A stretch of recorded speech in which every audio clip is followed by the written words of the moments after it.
we recently, we've been seeing reactions from Nigerians who said they are hungry due to these food shortages, all of the impacts of the removal of fuel subsidy and the increment of, food items and other items that are needed, basic items. We saw that some people looted Abuja warehouse recently, and there are some different, robbery and all of that going on, all, blaming food crisis.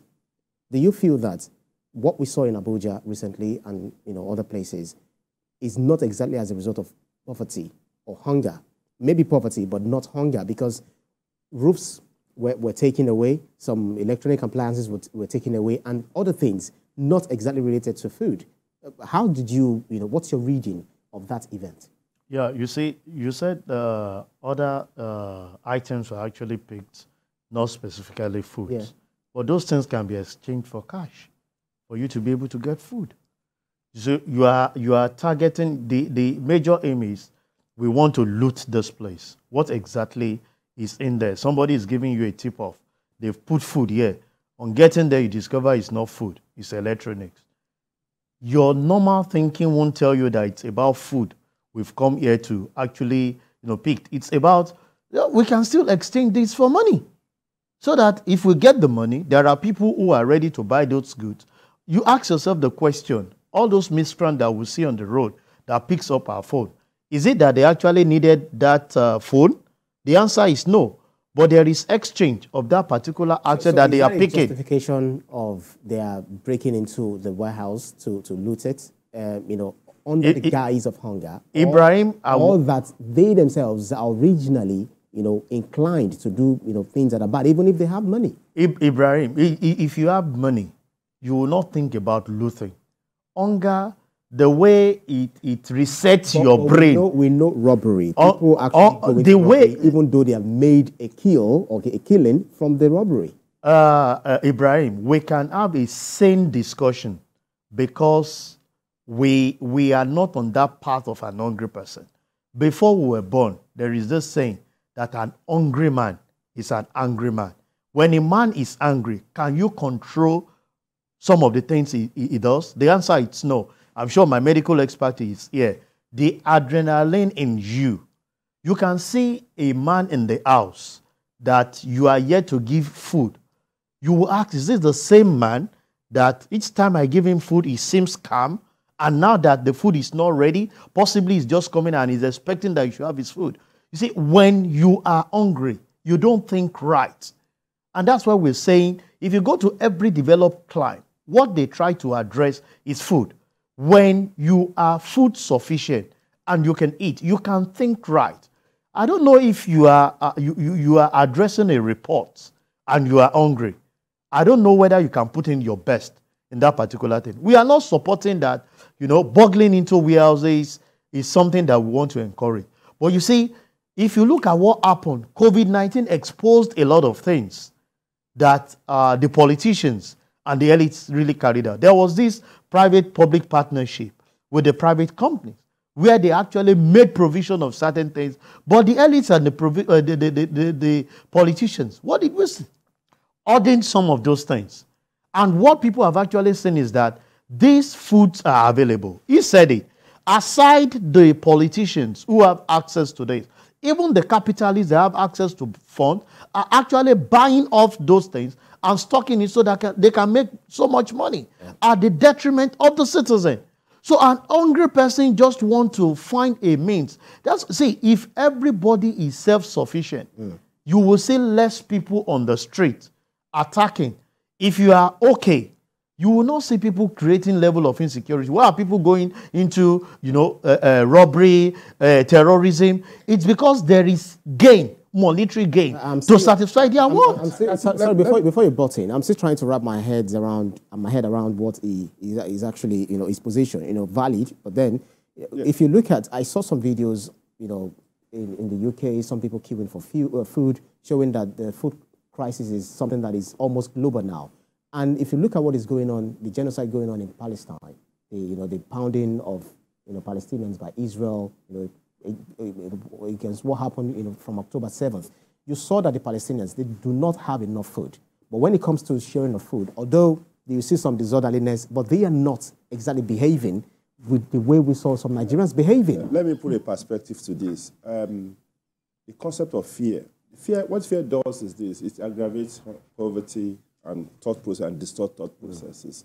Apart from the fact that they're hungry, they don't have assurance of when the next meal is going to come from. For me, going to that extent, breaking into warehouse, robbing vehicles and all those things, the criminality. I mean, honestly, because we're not peculiarly the only person hungry. Yeah. Anywhere in the world. We're not particularly the only person hungry. And I'm sure that it's not that even the general people, okay, can still reach out and help people if there's an organized system to do that. But there's this concept of fear and neglect, okay? Because in reality, you are in a country, okay? You work your body out, and then you are sitting down, somebody just got an appointment, and lo and behold, it came this and that and that. And you wonder what has happened, okay? You are sending a subliminal messages to people that, you know what, grab whatever you grab, because even that guy himself grabbed something. And you are seeing reports, actually, and that's the fear aspect. You are seeing reports that even the person that you are looking up to, that this big man with a lot of money, and then you are seeing, undercurrents of how he, in quote, stole and took money and took advantage of the system. And you are just there. And you saw it, and this guy saw trucks of rice, bags of rice going. And there's an excuse to do that. The excuse to do that is the scarcity of food, food inflation, inflation of energy and power, and then household items not being reachable, salaries being eroded. And indeed, 30% unemployment rate. How you going to think they're going to think? There's massive fear in the land. There's massive insecurity, personal insecurity, physical insecurity, and mental challenge. So now, if you need to address those things, actually, there must be a means to say that even if you don't need to pick that food, you need to bring to that warehouse, you can get this thing at a discounted price. You can get this thing where government gives you a certain amount of money, or where your representative gives you a certain amount of money. So when those interventions are not available, expect anything. But then the president has actually said that some of these grains should be distributed to people for free. We saw what happened in Lagos, which also led to the death of about 7 or thereabouts. And state governors, the subnationals, I'm not sure how much they are doing, the intervention they've been doing, how it is trickling down to the common man who are really in need of this. Let us speak to that issue, because it's quite we saw what the Borno State governor has been doing in terms of ensuring palliatives for the people, bringing in electric vehicle every day, virtually every day, distributing bags of rice and all of that. How much do you think the state governors have done in their own space to address these issues? Yeah, well, I will tell you that they are doing their best, but their best may not be good enough. You see, one thing I want to encourage everyone that is high up there as leader is to understand the fact that when you don't do certain things right, you are not safe as an individual, and that's just the message. I give this practical experience. I was in Ibadan a few weeks back, and somebody just identified and said, these are the people that advise the government and put us to where we are today. And I looked at it and I laughed. And I said, if someone can identify me on the screen, and here he's putting my face to it, because he actually called my name, and I don't know him from anywhere. I said, you always give fantastic analysis, but are they listening to you? And somebody was, whether it's analysis is part of the people chopping the money. That's the word. So they feel that the elites who are struggling on their own to make ends meet benefit from the government, because everyone thinks that it is only those that are in government or are in power have access to good money. So the truth is, state government who are closer to the people, like what some of these states like Lagos, like Oyo states are doing, we need to get to the grassroots.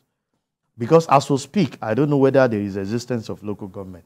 Those are the people that are supposed to be closer to us. When a doctor was saying CDAs, they exist, but how much impact do they have to the people? Because it is through the states to the local government that you get to the CDA. The CDA cannot talk to the state government.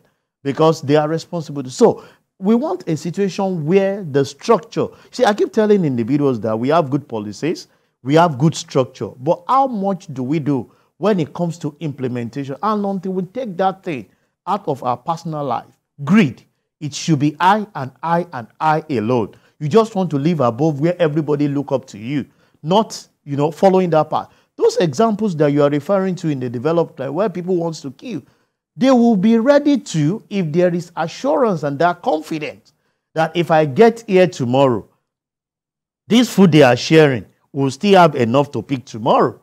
But situation where you start sharing food, you ask everybody, come, we have a warehouse, be very sure that we have more than enough to give to you. You are there.